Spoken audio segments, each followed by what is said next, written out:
Hello good morning students. तो आज আমি স্টাৰ্ট কৰিম ৰোটেশনাল পাৰ্টিশন ফাংশন। ঠিক আছে, তো এই চ্যাপ্টাৰ এই টপিকটো আমি স্টাৰ্ট কৰিব লৈছো আজি ৰোটেশনাল পাৰ্টিশন ফাংশন।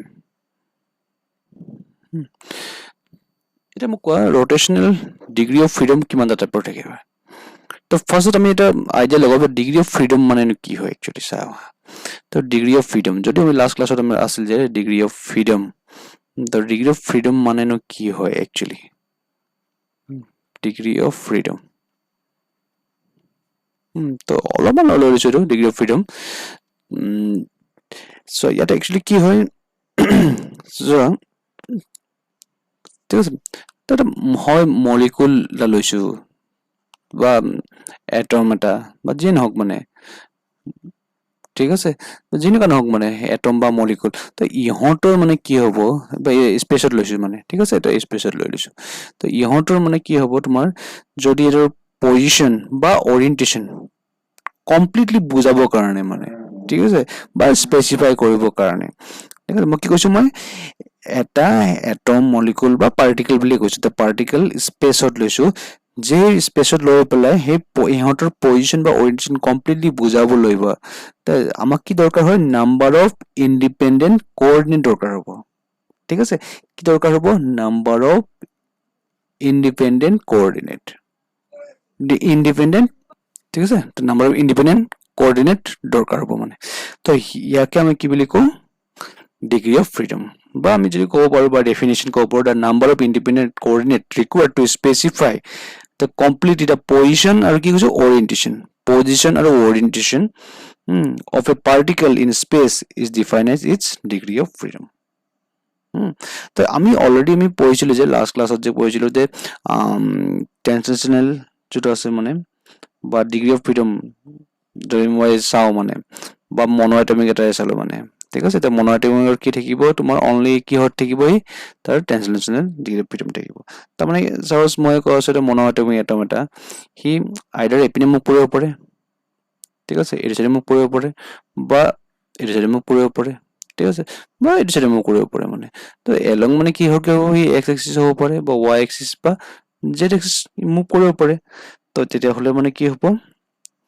ইহঁতৰ ডিগ্ৰী অফ ফ্ৰিডম কিমান থাকিব মানে তেতিয়া হলে ইয়াৰ এটো মানে কি মোশন বুলি কৈছে যে সিধা সিধিকে গৈ থাকে মানে তেতিয়া হেতুক আমি কি মোশন বুলি কওঁ আমি ট্রান্সলেশন মোশন বুলি কওঁ ঠিক আছে তস মই এইটো এটম মানে এই এটমটো মানে তো এই এটমটো মানে কি হয় তো এক্স এক্সিস আপনি গৈ থাকে বা ওয়াই এক্সিস আপনি গৈ থাকে বা জেড এক্সিস আপনি গৈ থাকে সিধা যদি মানে তেতিয়াহলে আমি কি বুলি কম ইয়াক আমি কম ট্রান্সলেশনাল মোশন মানে suppose এটা এক্সাম্পল চাও এটো এটমে জানিবা সো ই কি কৰিব মানে হি ডাইৰেক্টলি এক্সিসত গৈ আছে জানিবা ঠিক আছে বা ই নহলে আপুনি কি তুমি কি হ'ব আকৌ এই এক্সিসত নে গৈ আছে আৰু নহলে ওয়াই এক্সিসত গৈ আছে ঠিক আছে একো ৰোটেশন কৰা নাই মানে ডাইরেক্টলি গৈ আছে মানে ঠিক আছে ওয়াই এক্সিস গৈ আছে বা এটো এক্সিসত যাব পাৰে মানে তাৰ মানে কি হ'ব ইয়াত এটম এটা থাকক দুটা থাকক তিনিটা থাকক বা যিমান নাথাকক বা তো ইয়াতে বা হেটাৰ এটম হওক তাৰ মানে কি হ'ব ট্ৰান্সলেশনাল ডিগ্ৰি অফ ফ্ৰিডম হঠাই কিমানটা থাকিব পাৰে তিনিটা থাকিব পাৰে ঠিক আছে তো ইয়াত কিমান থাকিব পাৰে তিনিটা থাকিব পাৰে মনোএটমিক হলে তো হঠাই কিমান থাকিব তাৰে অকল ট্ৰান্সলেশনাল ডিগ্ৰি অফ ফ্ৰিডমে থাকিব তাৰ তোমাৰ ভাইব্ৰেশনাল বা ৰোটেশনাল ডিগ্ৰি অফ ফ্ৰিডম নাথাকে মানে তো এটা চাও হা ৰোটেশনৰ ক্ষেত্ৰত ৰোটেশনাল ক্ষেত্ৰটো চোৱা তো ৰোটেশনাল ক্ষেত্ৰটো চোৱা তুমি তো ইয়াত আমি অলরেডি মই কৈছো যে এইটো সাইডে গলে অকল বা এনা সিধা সিধি গৈ থাকিলে এটো তোমাৰ কি হ'ব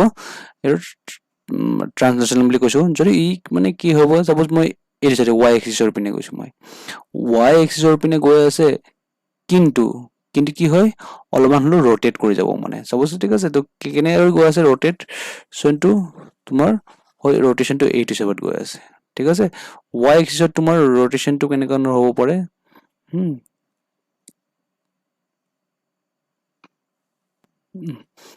সো ইয়াতে তোমাৰ ইয়াৰ পৰা যেলৈকে গৈ আছে রোটেশনটো এইটো হিচাপত গৈ আছে ঠিক আছে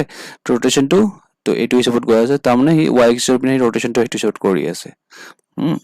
আৰু আমি যদি এতিয়া চাও হা তেতিয়া হলে ইয়াং জেড এক্সিসত কেনেকৈ কৰি যাব পাৰে ৰোটেশনটো এইটো চোৱা along the z axis হলে কেনেকৈ কৰি ৰোটেশনটো হয় মানে ঠিক আছে তো এইটো হলে এনেকৈ কৰি হলে z axis ৰ along the rotation হৈছে তো সেম মলিকিউলটোই আকৌ যদি মানে তোমাৰ x axis যায় তেতিয়া হলে তো x axis হয় তেতিয়া হলে ই along the moment of inertia হি কৰিব সো যেটো আমি কি কৰো ডায়াটমিকৰ ক্ষেত্ৰত হেতু কাউন্ট নকৰো মানে ঠিক আছে তো x y axis ৰ যাওঁতে আমি কি এই ৰিজাল্ট কৰিছে তো y suppose z axis result কৰিছে আমি অলৰেডি দেখিছো এই ৰিজাল্ট কৰিছে কিন্তু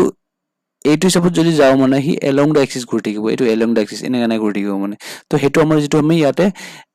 কাউন্ট নকৰো মানে ঠিক আছে তো হেকাৰণে degree of freedom of rotational motion is কিমান হয় 2 বুলি কাউন্ট কৰা হয় কিমানটা হয় 2 বুলি কাউন্ট কৰা হয় মানে আৰু নন লিনিয়াৰ ক্ষেত্ৰত কিন্তু এটো প্ৰবলেম নাই নন লিনিয়াৰ ক্ষেত্ৰত আমি হি ৰোটেট আৰামছে কৰিব পাৰিব ঠিক আছে এটো লিনিয়াৰ ক্ষেত্ৰত ডিগ্ৰী অফ ফ্ৰীডম আৰু নন লিনিয়াৰ ক্ষেত্ৰত ডিগ্ৰী অফ ফ্ৰীডম তোমাৰ কি হ'ব তিনটা এক্সিস যাব পাৰিব যেটো এটো কি হ'ব এটো নন লিনিয়াৰ ক্ষেত্ৰত ডিগ্ৰী অফ ফ্ৰীডম তোমাৰ ৰোটেশনাল ডিগ্ৰী অফ ফ্ৰীডম কিমান হ'ব 3 হ'ব মানে ঠিক আছে তো যেহেতু আমাৰ সো ইয়াতে যদি আমাৰ যিকোনো এটা एग्जांपल ধৰা যায় সাপোজ ডায়াটমিক বা মনোএটমিকৰ কাৰণে তোমাৰ কি হ'ব হৰাই ট্ৰান্সলেশনাল ডিগ্ৰী অফ ফ্ৰীডম থাকে ৰোটেশনাল নাথাকে ভাইব্ৰেশনাল নাথাকে তো ইয়াৰ কাৰণে কি হ'ব এটা সাপোজ যদি আমি নেক্সট ক্লাছত আমি যেটো পইম ভাইব্ৰেশনাল ডিগ্ৰী অফ ফ্ৰীডম তাতো আমাৰ কেনেকুৱা হ'ব এটা ফৰ্মুলা আহিব সাপোজ ইয়াতে লিনিয়াৰ আৰু নন লিনিয়াৰ কাৰণে সো ইয়াত যেটো লিনিয়াৰ কাৰণে এটো ৰোটেশনাল ডিগ্ৰী অফ ফ্ৰীডম দুটা পাই গলো আমি ৰোটেশনাল দুটা পালো ঠিক আছে আৰু ট্ৰান্সলেশনাল হৰাই কি থাকিব ট্ৰান্সলেশন হৰাই তিনটা থাকিব ৰোটেশন দুটা ইয়াৰ কাৰণে কিমান ৰোটেশন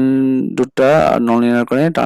ট্ৰান্সলেশন তিনটা ৰোটেশনৰ তিনটা তাতে 6 থাকিব এটা 5 থাকিব ঠিক আছে 6 থাকিব তো এটা হলে ভাইব্ৰেশনৰ ক্ষেত্ৰত লিনিয়াৰ কিমান থাকিব তে ফৰ্মুলাটা আহিব 3n আৰু বাকিখিনি কিবা ৰোটেশন ট্ৰান্সলেশন মাইনাস কৰি দিলে হৈ গল আৰু নন লিনিয়াৰ কাৰণে তোমাৰ কি হ'ব 3n minus 6 ঠিক আছে তো এইখিনি আমি ডিটেইলছত ভালকে পঢ়িম যেতিয়া আমাৰ আমি ডিগ্ৰী অফ ফ্ৰীডম চেপ্টাৰটো এতিয়া আহিব তেতিয়া আমি ডিটেইলছত পঢ়িম খালি এতিয়া খালি বুজিব ট্ৰাই কৰা যায় ইয়াত মানে কি হয় কিয় লিনিয়াৰ কাৰণে ডিগ্ৰী অফ ফ্ৰীডম ৰোটেশনাল অনলি ৰোটেশনৰ কথা কৈছো দেই ডিগ্ৰী অফ ফ্ৰীডম 2 থাকে কাৰণ ইয়াতে চোৱা অলৰেডি আমি গম পাইছো যে ইয়াৰ ৰোটেশনৰ ক্ষেত্ৰত along the moment of inertia হিট আমাৰ কাউন্ট নহয় মানে আৰু যদি ইয়াত কাৰণ ইয়াতে যে ৰোটেট হ'ব লাগিব ন ৰোটেটটো মানে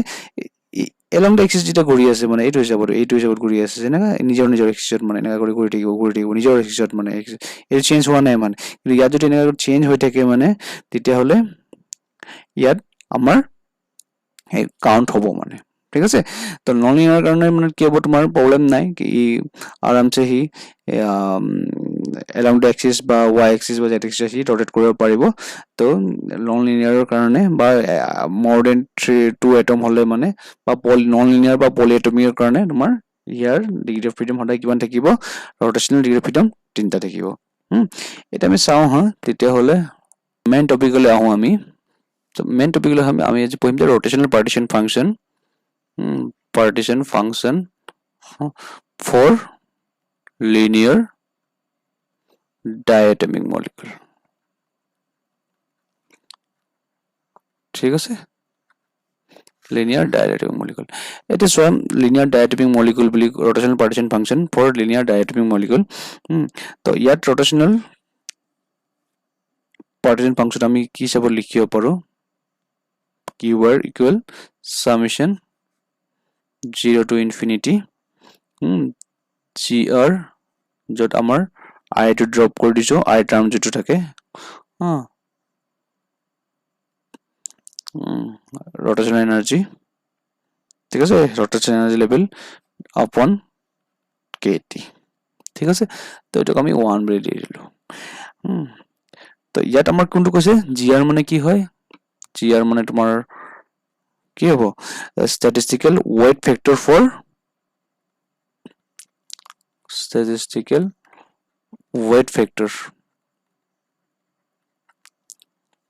weight factor for rotational energy level আৰু এটোটো obviously আমাৰ কি হয় rotational energy level হয় rotational energy level এটা সো আমি ডিজেনাৰেসি আমি পাও ঠিক আছে ডিজেনাৰেচি কি হয় বস্তুটো অ ৰটেশনাল এনাৰ্জি লেভেলৰ কি হ'ব পাৰে ইয়াৰ কাৰণে ৰটেশনাল এনাৰ্জি লেভেলৰ ডিজেনাৰেচি কি হ'ব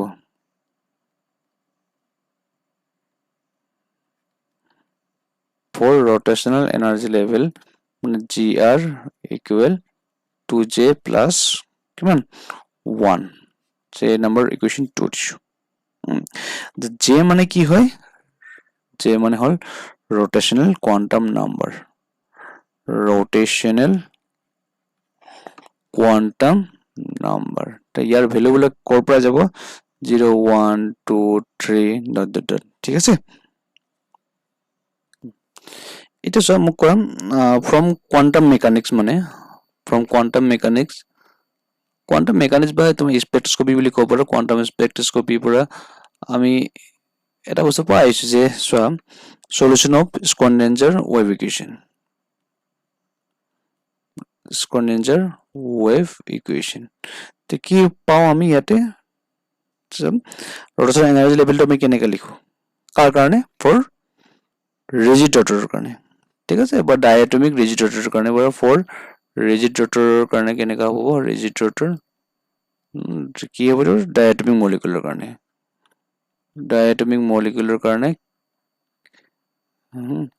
rotational energy level তো আমি কি হিচাপে লিখিব পাৰো ইয়াৰ equal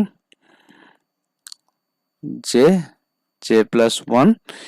a square 8 pi square I ঠিক আছে তো এটো ডিটেইলস তো আমাৰ দিয়া আছে এটো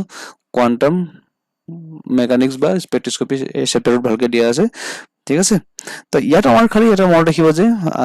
j plus 1 না এটো j plus 1 হয়তো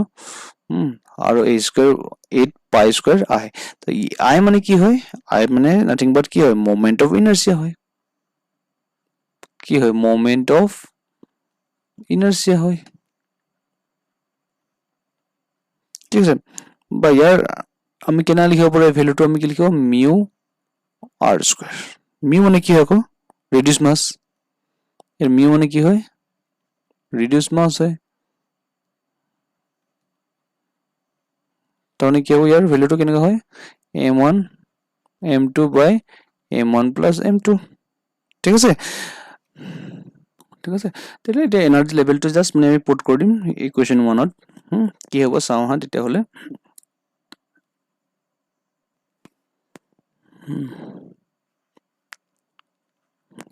কি হ'ব summation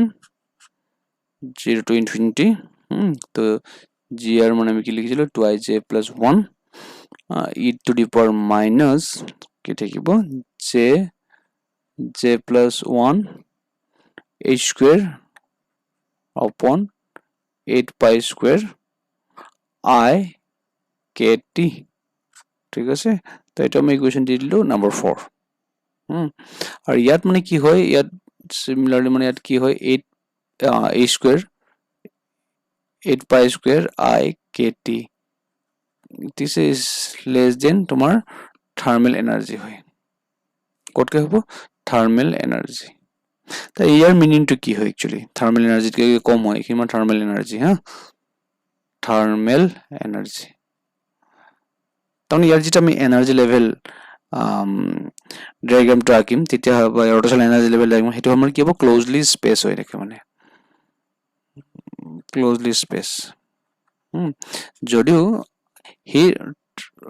translational degree of freedom যেটো আমি তেটাকে এনেকৈ পাইছিলো ঠিক আছে টার্মটা পাইছিলো যে হি তাতে বেসিকলি ক্লোজলি স্পেস থাকে তো ই কম্পেয়ার টু রোটেশনাল তো আমি চাও হা যে কেনেকৈ হ'ব পাৰে তো ইয়াতে তোমাৰ কি হ'ব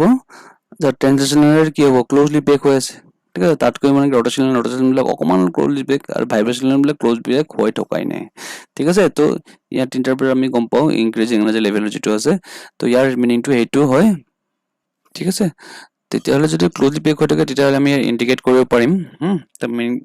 ইন্ডিকেট কৰিব পাৰিম যদি ক্লোজলি পেক হৈ নাথাকে যদি হোৱাইট থাকে তেতিয়া ইন্ডিকেট কৰিব নোৱাৰিম আমি সামেশন ল'ব লাগিব ঠিক আছে যদি ক্লোজলি পেক হৈ থাকে মন ৰাখিবা যদি ক্লোজলি পেক হৈ থাকে তেতিয়া আমি ইয়াক ইন্ডিকেট কৰিব পাৰিম যদি ক্লোজলি পেক বা ক্লোজলি স্পেস বিল থাকিলে তেতিয়াহলে ইয়াক ইন্ডিকেট কৰো ইন্ডিকেট কেনেকা কৰিম 0 to infinity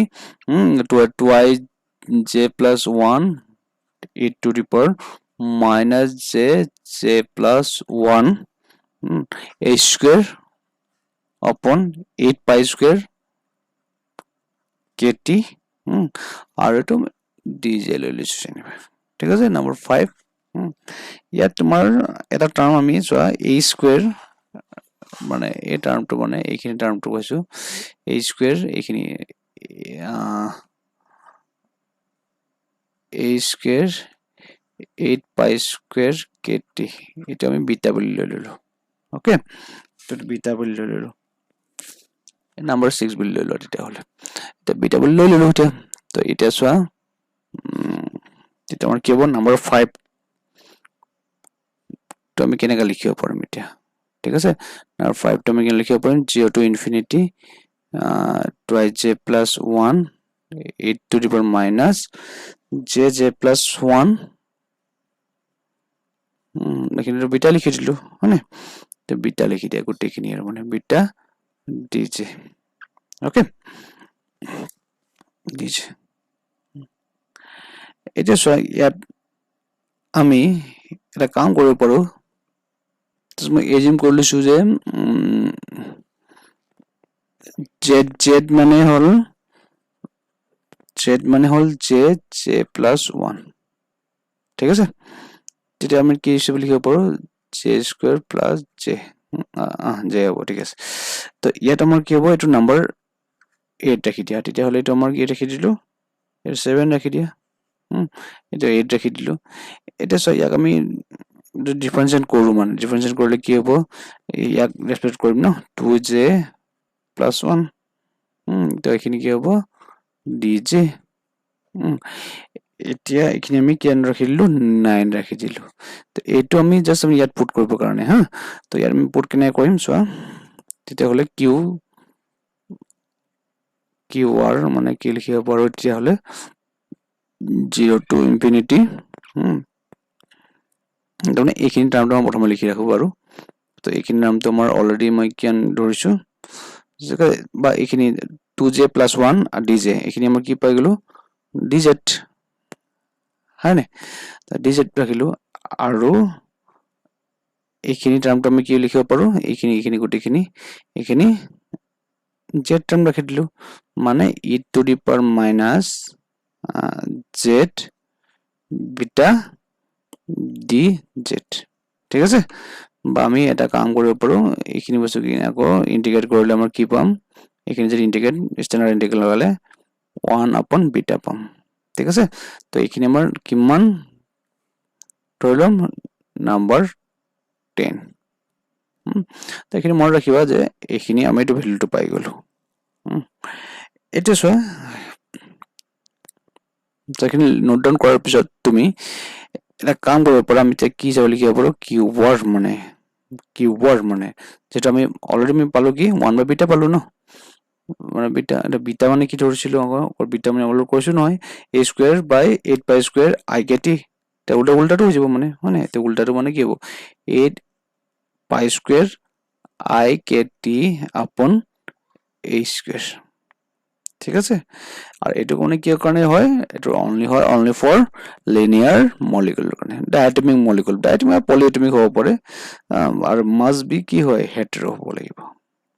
ঠিক আছে তো hetero মানে hetero মানে কেনে হব HCl হব পারে NO হব পারে HBr হব পারে এইবোৰৰ কাৰণে মানে তো এইবোৰৰ কাৰণে এটু হব তো linear molecule কাৰণে এটু হয় কিন্তু it is এই কোৱেশ্চনটো কাৰ কাৰণে কলো মই এই question is valid for hetero diatomic molecule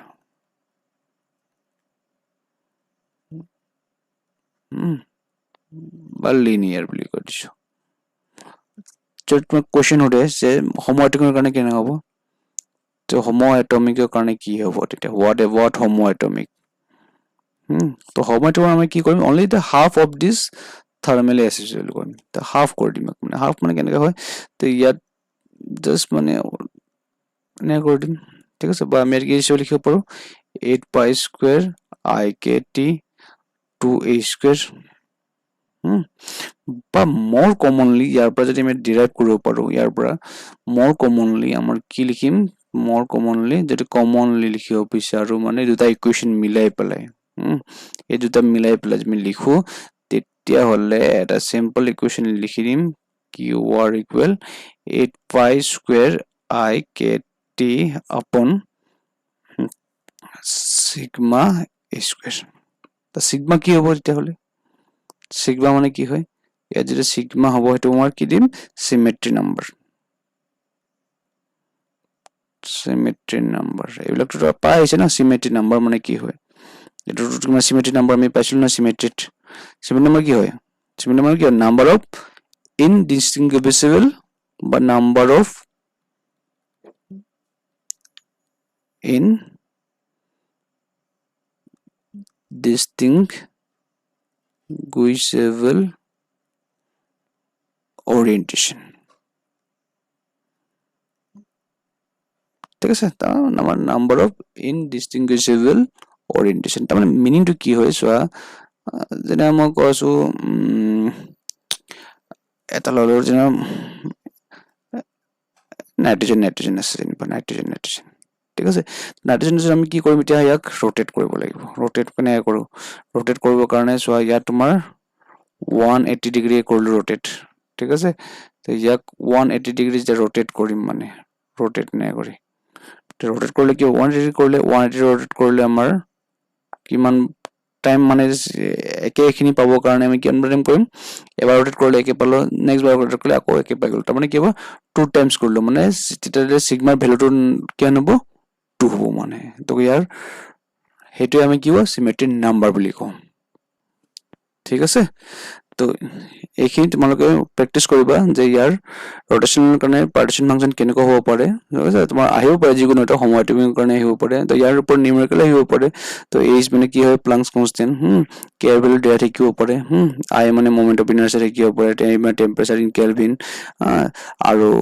পাই ভ্যালুটো জানাই 8 আৰু কেতিয়াবা এনেকুৱা হ'ব পাৰে সিগমা ভ্যালুটো ওলাব দিব পাৰে বা ইয়াৰ তোমাৰ দি দিব পাৰে বিশেষকৈ জেনাৰেলি ডায়াটমিকৰ কাৰণে আহিব মানে তো হেতু কাৰণে মান কৰিব নালাগে তো ম্যাক্সিমাম ক্ষেত্ৰত তোমালোকৰ সিলেবাসৰ মতে ডায়াটমিক আহিব তো আজিলৈ মই ইমানটা সামৰণি মাৰিলো তো ইয়াৰ ওপৰত প্ৰবলেমবিলাক চাবা নেক্সট ক্লাছত আকৌ লগ পাম তেতিয়ালৈ bye bye have a nice day